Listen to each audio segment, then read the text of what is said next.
কারো হাত ভেঙে গেছে, কারো মাথা ফেটে গেছে, ক্যামেরা ফোন সব ওই জিকে গৌসের ছাত্রদল যুবদলের সন্ত্রাসী বাহিনী সব নিয়ে গেছে। এবং আমাদের একজন ভাইয়ের চোখে রড দিয়ে যখন গুতা মারছে তার চোখ বের হয়ে আসার মতো অবস্থা, আরেকজনের মুখে রড দিয়ে বাড়ি মারছে।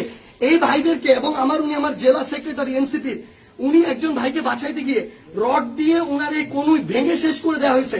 আপনারা একটু কাছে নিয়ে আসেন, আপনারা যদি দেখেন যে এখানে ওনার হাতটার কি অবস্থা হয়েছে, এই জায়গায় মানে এটা ধরার মতো কোনো অবস্থা নাই।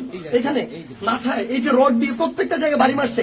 আমরা যখন আমাদের এই আহত 7-8 জন ভাইকে নিয়ে সদর হাসপাতালের দিকে যাইতেছিলাম তাদের চিকিৎসার জন্য, তখন সদর হাসপাতালের সামনে ওই 24 জুলাইয়ের সময় যেমন খুনি বাহিনী যেভাবে আক্রমণ করছিল হাসপাতালের গেটে, ঢাকা মেডিকেলের গেটে, ওইভাবে আমাদেরকে খুনি বাহিনী এইখানে ছাত্রদল যুবদলের সন্ত্রাসী ক্যাডাররা, জিকে গাউসের ক্যাডাররা, তারা আমাদেরকে আক্রমণ করে হাসপাতালে পর্যন্ত ঢুকতে দেয় নাই। এখন আমি যখন আমার ভাইদের নিয়ে যাচ্ছিলাম তারা আমার হাতে পর্যন্ত রড দিয়ে বাড়ি মারছে, ইট মারা শুরু করে, এরপরে রড থেকে শুরু করে যত ধরনের তাদের লাঠি সোটা এগুলো তারা মারা শুরু করে।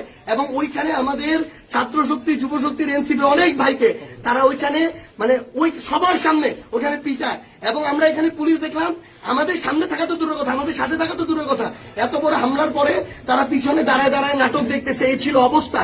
এই যদি হয় বাংলাদেশের অবস্থা, তাহলে তারেক রহমানকে জবাব দিতে হবে।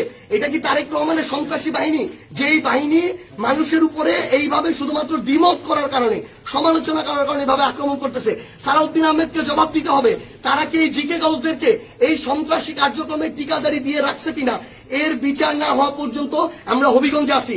যদি পারে আমাদেরকে মেরে ফেলবে, এখান থেকে প্রয়োজনে আমাদের লাশ যাবে, কিন্তু এর বিচার, এর জবাব তারেক রহমানকে দিতে হবে।